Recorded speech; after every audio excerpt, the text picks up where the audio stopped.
Hello, everybody. My name is Sado Alexander Dreamer, and this might just be the most abstract piece of content on my channel to date.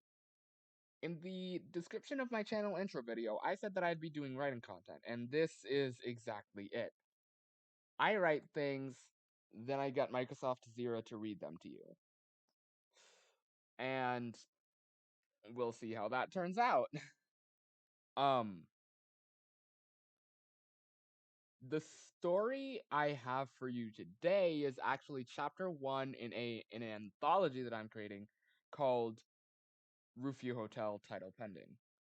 Um the story is simple. It's an anthology. The story wouldn't be too complicated. It's multiple stories contained within the Rufio Hotel. That's it. That's it. That's the story. It's it's a Rufio Hotel anthology. That's it. A Rufio Hotel anthology. Um, After the story, I have a few things to explain after the story, like the layout of the map and other things, because some things may seem unrealistic, like, for example, the size of the the size of the hotel. It is large, well, wide, well, long, but it is not tall. It's got about the same amount of rooms as a normal hotel. It's just it's just a lot wider than your average hotel. And that's saying something because hotels are huge. They're huge buildings. Like, take your Marriott Inn. Uh, Triple the surface area for one floor, and you've got the Rufio Hotel. Um, uh, that's in terms of just general size, not shape. I'll be explaining that after the story. Just kidding, I'm explaining it now because I might forget. The hotel is essentially, each room is split into A and B. A is like the A portion of the room. What I'm trying to say here is that most hotel rooms have like bedroom portion and everything else that you have in your average hotel room. Everything else is B and bedroom is A. Um so there are two entrances. All There are two entrances. So you have the entrance corridor. Just imagine it's like an think of it as an L, but the bottom portion of the L is really, really long. The top portion of the L is the entrance corridor. At the bottom portion of the L, the really, really, really, really, really long portion of the L, that's where all the rooms are. 60 rooms per floor, 5 floors, and a basement. So the side the room so the halls are two-sided. Um on the first side, there is on on the first side, the side closest to the corridor, there is the A portion of the room, the bedroom portion of the room, where you find, the bedroom amenities. Uh, on the B portion, the side that is not on, that is not next to the entrance portion of the L. I hope I'm explaining this right, honestly. You have the everything else portion. Essentially, the bedroom's in front, everything else is in the back. Um, but it's still 60 rooms from left to right, or right to left, as I initially imagined it.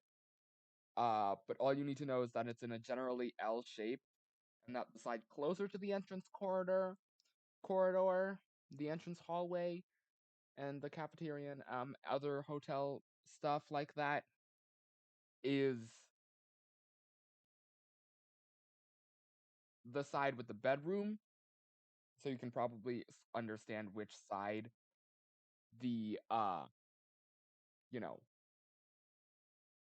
protagonist is on at certain points. And then the side that's not on there is the everything else side. I call them A and B, but A, I'm too far in the story to do that. I'm on chapter 4, like I might have said earlier. And B, what a coincidence. I don't think it would be I the two portions of the room are not separated by any barriers. So having the plaques next to the room be completely different would be like 210A or 210B wouldn't be good. It wouldn't be smart. It wouldn't make sense. This is also me fixing a continuity error with, you know, chapters 1 through 3 that I'll be sure to fix in the future. But right now, it's just extremely linear. 2 halls, 2 sections, 2 doors to each room, 60 rooms to each floor, 5 floors, and then by room 101, the A side, the bedroom side, that's, the hallway that leads into the entrance hallway where the gym, pool, cafeteria, all those things are. All those fun little things that hotels have where they are. But anyways, enough introduction. Spent 7 minutes on this already. Tuck yourself into bed. It's story time. Without further ado, here is The Thing from Floor 2.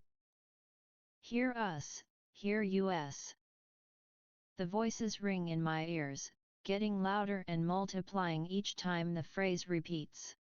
Eventually, the noise becomes too loud and too much, and I must cover my ears.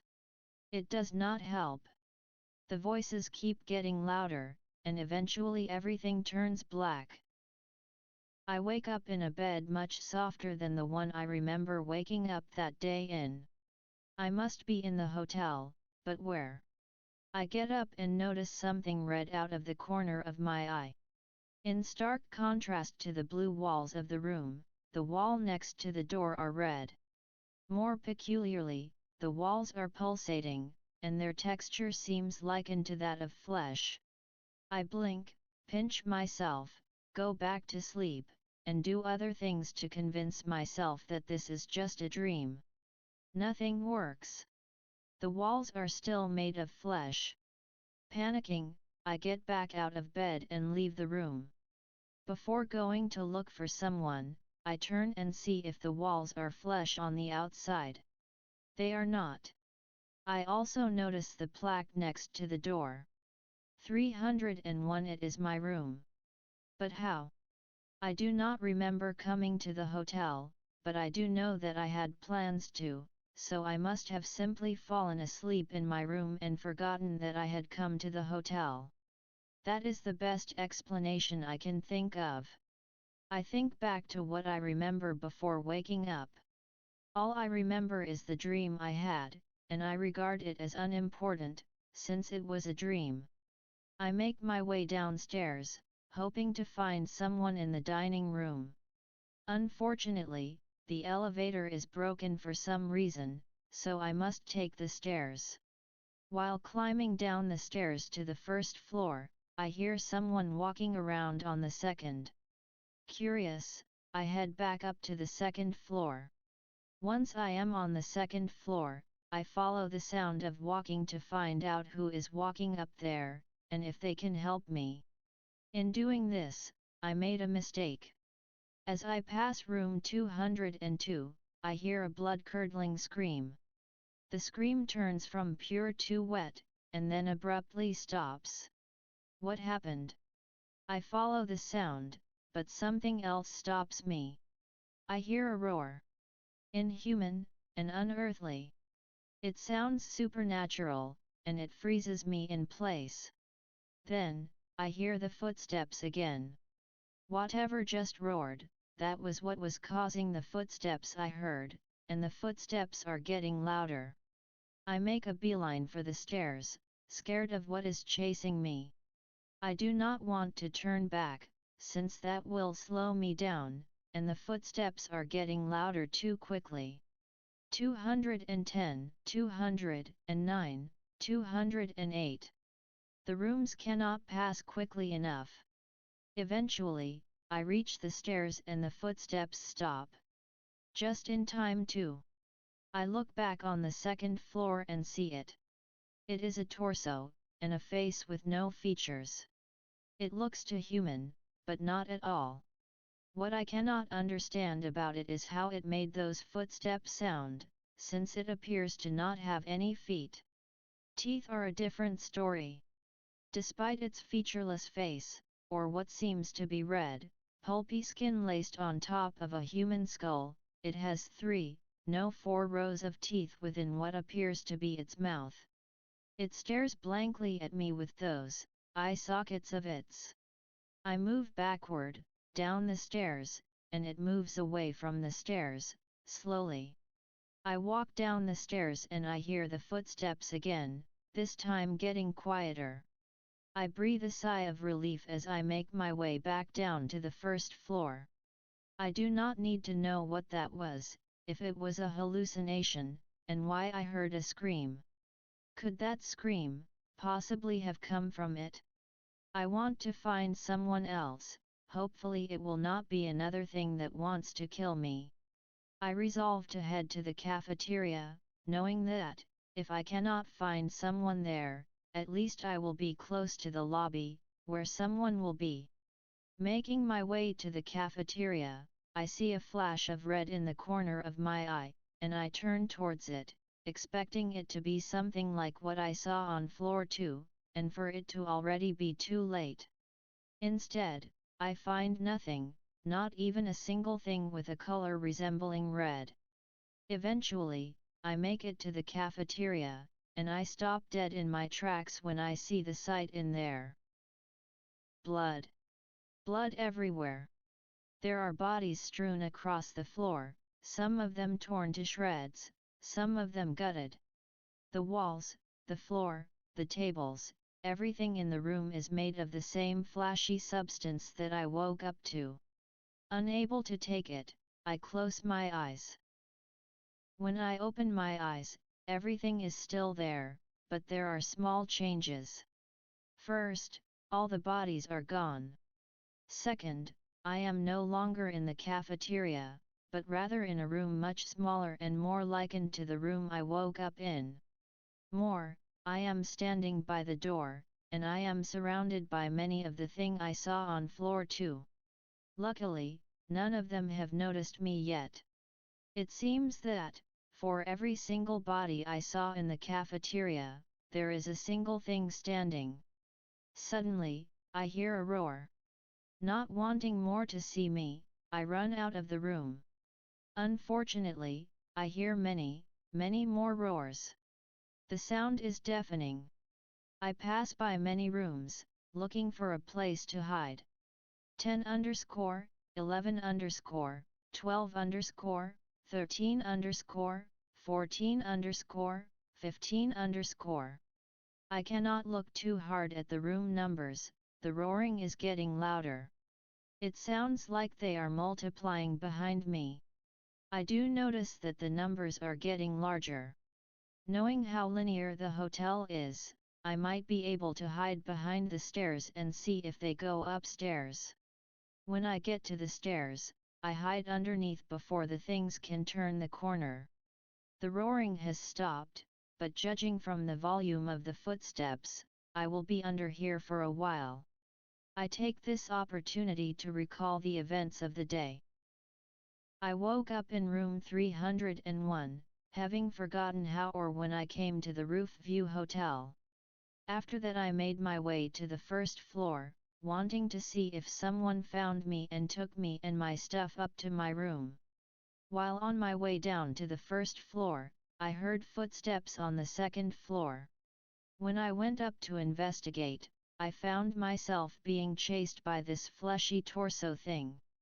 After escaping to the first floor, I made my way to the cafeteria, wanting to know if I could find someone, and to get closer to the lobby.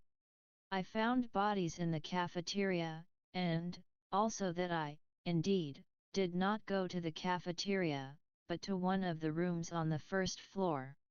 There I found too many things. They chased me underneath the stairs, where I am now. Though, something is wrong. Something does not add up. They are still not gone yet. Why didn't I hear or see the thing on floor 2 the first time I went? There is a possibility that it was in one of the rooms, but that does not make sense. Along with not having legs, none of the things have arms either.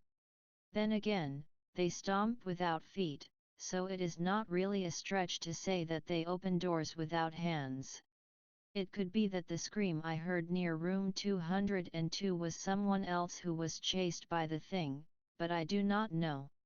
I still need a name on these things. After a quick English to Latin Google search, I decide that these things shall be named Raymanchuas, based on Google's Latin translation of the thing from floor 2.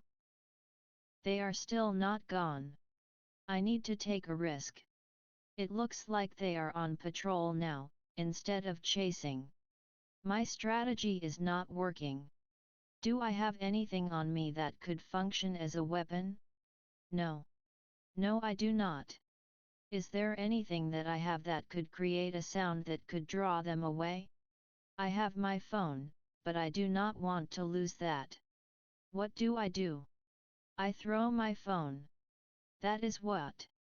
If I throw it, it will draw the Raymanchuas away, giving me time to escape to floor 2, since there is only one up there and too many down here.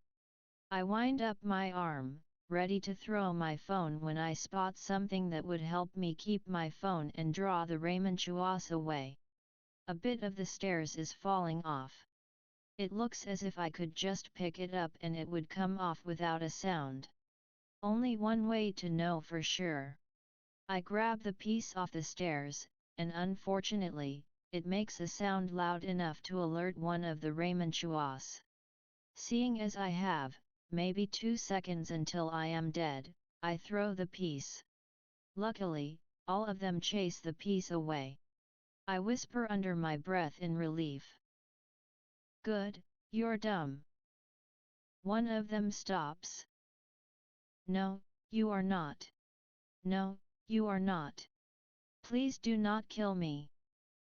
Considering my luck, the entirety of the day before, I am surprised to see the Raymanchuo leave me. As soon as they are out of view, I run upstairs and hide in the first room I see. Room 259 is clean, as if it were just cleaned. But that cannot be possible, since I've neither seen nor heard anyone roaming about the hotel, and it would be impossible to clean even the smallest of room with the other Raymanchuo roaming the second floor.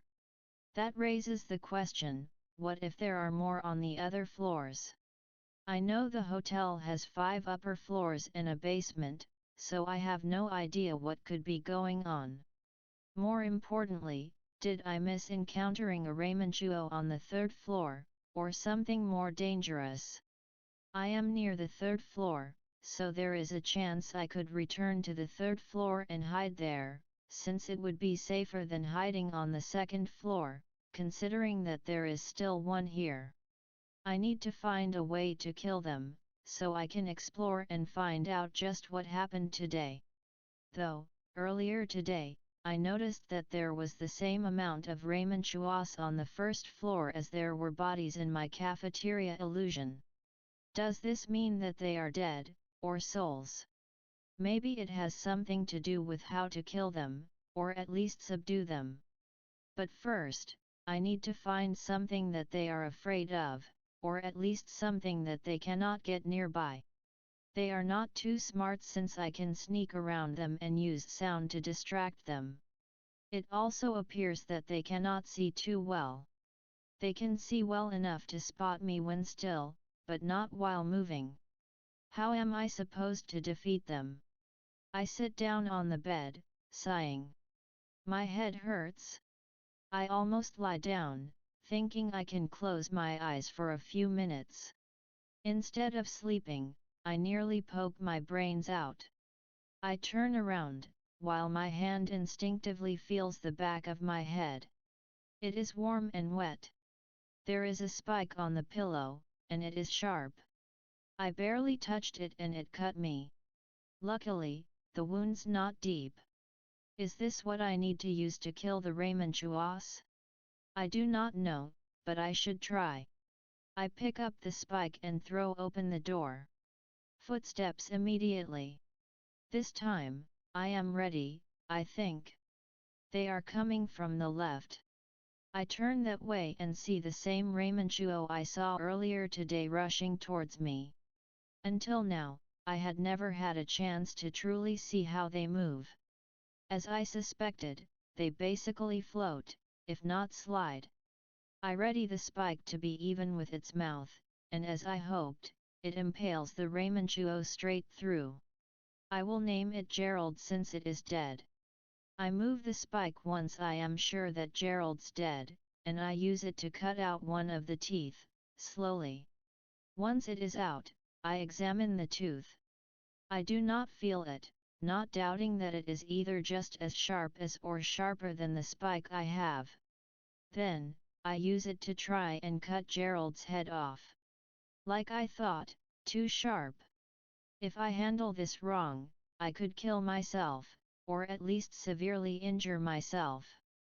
I pick up Gerald's head and discover something disturbing. There is no skull, and it deflates in my hand, almost as if it is a mask. The teeth are sharp only on the biting edge, so if I put on Gerald's head, I should be fine. The poor sight of the Raymanchuas should help me keep from getting chased if I keep Gerald's head on. I proceed forward with my plan and discover something shocking. There is something about this. I can see perfectly, but also, I feel like there is something malicious about this. Suddenly, I hear voices. Hear us, hear us. The voices get louder and multiply each time they repeat. Eventually, the sound becomes too loud for me to handle, and I must scream. I roar, an inhumane sound. Just far enough to be animalistic, but too close to be human. Screaming does not help. I quickly take off Gerald's head to stop the sound. In this, I realize something. I never looked back down at Gerald since I took his head off. I never checked if he would disappear or just stay there. More importantly, I forgot to double tap. I look down at Gerald's body, and I see something disturbing, to say the least. It was not a Raymanchuo that I killed. Gerald was a man, and I chopped his head clean off. But with what? I look down at my other hand, where the tooth was, and discover that it, indeed was not a tooth, but a dagger. And it is still bloody. I hear moaning in the corner, and my vision flashes. It is roaring. It is back. The Raymanchuo is back. But how? I thought they could not travel the stairs, and the rest were on the first floor. Nonetheless, I must go find it, and stop it. If I want to know what happened today, they must all be dead. No, I cannot. The roaring becomes moaning again. I find myself standing in front of someone, lying on the ground, blood pooling around them. They are moaning. I lean down to see if I can help them. I cannot. Their throats been split, straight through the vocal cords, so they cannot speak. I do not know what happened. Finally, I get a hint of something. Sirens. My vision flashes again. What is that? It is ringing. Could it be that there is something else in the hotel? No, no, there could not. I follow the ringing all the way back to the first floor. Surprisingly, I do not hear any footsteps. The Raymanchuas are gone. Blood and bodies replaced them all. There are so many people, dead, lying there, like how they were in my cafeteria illusion. Scared, I head to the cafeteria, hoping that someone is alive and can help me. Inside, I see the same thing I saw earlier today. Bodies, strewn about the floor, some cut up, some decapitated. There's blood everywhere. It is only when I see a body that I recognize that I utterly understand. Gerald, the real Gerald, is lying in the center of the cafeteria, dead, gutted, decapitated, dismembered, dead. What is worse, I see words on a site stuck into his heart, presumably written in his blood. The message was meant for the murderer. The message was meant for me. It was me. Hear us, John, hear us. Suddenly the voices surround me again. They fill my head and my ears and my heart. I roar again, physically in pain this time. Sharp pain, the pain like a dagger in my chest. No, it is. I must join them. The ones who have fallen. There were not two. There were not four. There were not more. There was one. The thing from floor 2.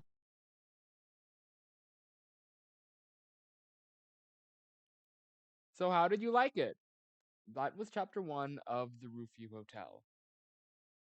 I know there were a lot of problems, and I forgot to give a trigger warning for that, for everything that happened in the story. Before, um, sorry about that. I will be sure to include those trigger warnings afterwards. Um, so remember when I said that it was simply that Roofview Hotel was it, simply a story of things that happened in the Roofview Hotel, an anthology of the inside the Roofview Hotel. Nope, that's not it. Every single story is going to have a twist at the end. It might get old quickly, it might not. I don't know. It's not up to me to choose. It's just up to me to write. Anyways, thank you all for watching. I will see you in the next video. Good